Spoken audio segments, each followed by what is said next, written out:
Welcome, wrestling fans, to the unhinged community. Hit the subscribe button to become part of the unhinged community. Also, leave your comments down in the section below, because I'd like to hear y'all thoughts. Smackdown, what y'all think about it? Like, was it good? Was it meh? Was it bad? How did y'all feel about Smackdown? I mean, like, they kicked the year off good. They kicked the year off good. Then I think after like when we got to the third Smackdown of this year, it started slowly dropping to just a show. And this is what this was. It was just a show to kind of like advance stories.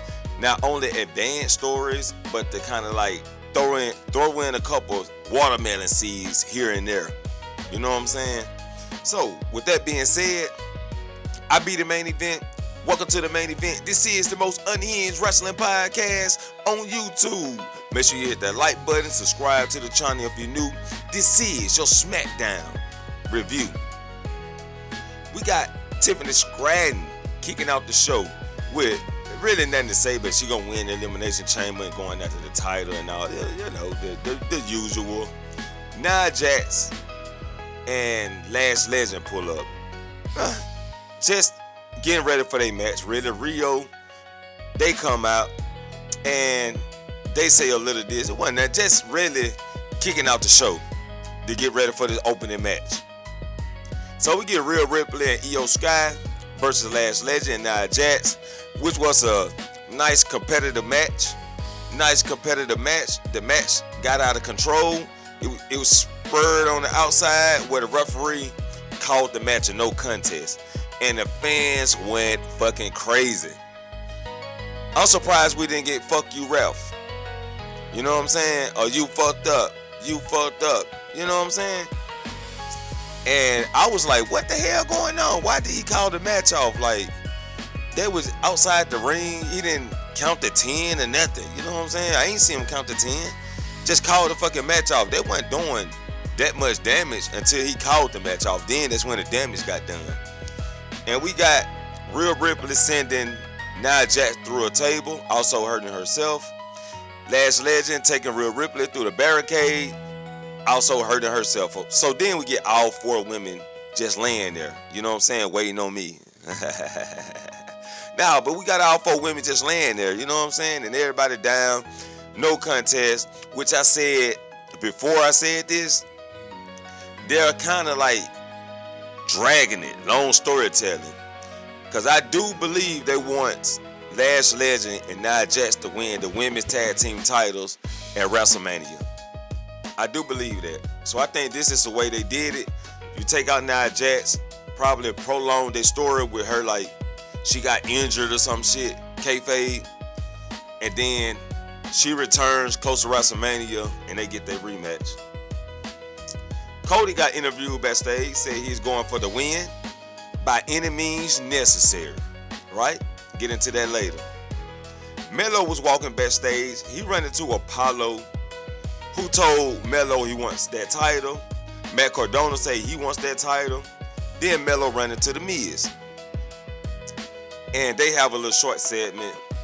And I don't know why Melo is getting intertwined with Matt Cardona and Apollo Crews. That was kind of lowballing my boy, but I digress. Zelina got a video promo. Then we got Melo coming out, and he announced that he's going to qualify. He's going to try to qualify. Well, he's going into a qualifying match to enter the chamber. So then we supposed to got the match with Melo versus Dragunov, because Dragunov comes out. Before the match can even get started, MFT comes out. Solo said he wants the title. They end up beating down Melo and Dragunov. Matt Cardona and Apollo comes out and help. They get beat down. Shinsuke pull up. The fight is on. Nick Aldis comes out. Makes it a 10-man tag match. Right? So now we got MFT versus Carmelo Hayes, Dragunov, Shinsuke, Apollo, and Matt Cardona, which was a match. It was just a match. Tama Tonga pinned the United States champion, Carmelo, which signifies Tama Tonga going after the United States championship. Pretty much, they planted some watermelon seeds. And that's how this match was. To get people on the show, make it look chaotic, and set up Tama Tonga going after the United States championship. Pretty much what this match was. Also, the Y6 pull up, which indicated they're still coming for the MFT. Then we get a segment with Charlotte Flair talking to Alexa Bliss backstage, and she want to give Alexa Bliss Valentine's gift. You know what I'm saying? Give her some flowers, a picture of her with her signature. Now, Charlotte Flair, my baby. That picture, you should have sent that picture to me. You know what I'm saying? Should have sent the picture to me, and I would have had it hanging on my wall during my live streams. You know what I'm saying? Also, you said you're gonna woo Alexa Bliss. Don't woo her. Woo me. You know what I'm saying? That's what I need you to do, Charlotte Flair. I need you to woo the main event. You know what I'm saying? Maybe I won't be so unhinged over here. You know what I'm saying? Maybe I developed some royalty in me. You know what I'm saying? But she said she's gonna be outside the ring. She's gonna occupy Alexa during her match. Nick Aldis was backstage talking to Priest about his qualifying match. Kid Wilson pulled up. Also, R-Truth was backstage. Kid Wilson had a palm, and also R-Truth had a palm for Kid Wilson. About time they didn't make R-Truth look so goddamn stupid. Like, you know what I'm saying? He actually got to use his own talent for this segment, because R-Truth is a rapper. So it's not hard for him to come up with words that rhymes for a poem. It's not hard. We get the matchup with Alexa Bliss versus Zelina Vega versus Giulia to see who qualifies for the Elimination Chamber.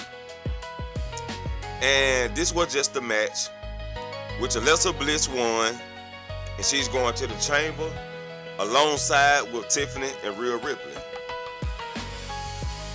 Tiffany runs into Jordan Grace backstage, and they just have a little chit chat. Chelsea rolled up in a wheelchair, and it's good to see that she's still on TV despite being injured, because usually when they get injured, they just take them off fucking TV and they associate. So Alba Fire still get TV time along with Chelsea Green. Ray Phoenix talks to Sami Zayn backstage, and Sami wants Ray Phoenix to beat some sense into Trick Williams. Trick comes out and started talking shit on the mic right before his match. Ray Phoenix pulled up. Then we get the match with Ray Phoenix versus Trick Williams, which was a long-ass match. Ray Phoenix doing his thing, Trick Williams doing his thing, and Trick picks up the win. What else we got here? I think we had like Rhea Ripley and Io talking backstage. Giulia pulled up going fucking crazy and shit. And they look at her crazy, insulted her, Kiana pulled her back. Bullshit. But the interesting thing was, Io Sky says she wants to go after Giulia title. So that was some seeds planted. Also, Jade pulled up. Look, Rhea Ripley and Io Sky up and down and walked off. Jacob got a video promo. Then we get the women's WWE Championship match. Women's Undisputed Championship match. Jade versus Jordan Grace, which was a good match. It was a good match. Shouts out to Wrestling in Color. She mentioned that Jade is getting trained by Booker T. Interesting. But let's get back to the match. Jade versus Grace, which was a good match. And I think Jade did her thing. I think Grace did her thing. A little couple of slow moments for setups, but still it was good. Liv Morgan was having dinner with Dom along ringside as they watch on with Raquel. We also got the stare down with Jade and Raquel again. Seeds planted. Long storytelling. Jade picks up the win over Grace. Gargano was backstage, and he sad that Ciampa left. Now he got nobody, and his wife is right there. I'm like, well, hey, if you don't want your wife, you know what I'm saying? You know what I'm saying? You don't want your wife. Send her to the unhinged community. You know what I'm saying? But Francium, they was laughing with Motor City Machine Gun. Then the MFT pulled up and told them to get their shit together because we holding titles and y'all look like y'all just bullshitting. Y'all just bullshitting. Do you want a title shot or what? Drew got interviewed. Sami Zayn pulled up and Drew wants Sami to win because Drew knows he can beat Sami. Right? And he have second thoughts on Cody and Jacob Fatu. Down to the main event. Cody Rhodes versus Sami Zayn versus Jacob Fatu. And this match was a match. Pretty good at that. You know what I'm saying? Average at best. And the interesting thing was Drew had to get some get back. He come out and attacked Jacob Fatu puts Fatu through the announce table, taking him out of commission. Drew then attacks Cody, the main source he don't want to win. Drew also mentioned at the Royal Rumble anybody but Cody. Anybody but Cody, right? So he attacks Cody, puts him down with the Claymore. Sami he drags Sami body on top of Cody. 1, 2, Cody kicks out. Drew McIntyre turns around, goes to attack Cody again. As he's beating down Cody, Sami Zayn haluva kicks Drew McIntyre. Why, Sami? Why? You want to? I understand. That's why Sami is the underdog. That's why he considered the fucking underdog. Because he always doing the right thing. He always doing the right thing.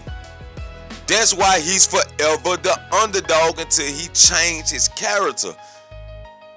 That's why we keep seeing Sami as the underdog. He saved Cody instead of taking the advantage to pin Cody off of Drew McIntyre beating his ass. But what happened? What happened? You haluva kick Drew McIntyre, takes him off of Cody, and what? Soon you get your fucking balance straight. No, you didn't even get your balance right. You were still stumbling.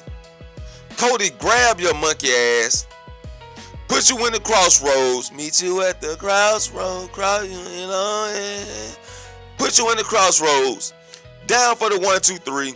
Cody going to the chamber. Now you looking stupid because you couldn't get the job done. Shouts out to Trick Williams. Let me know y'all thoughts down in the comments.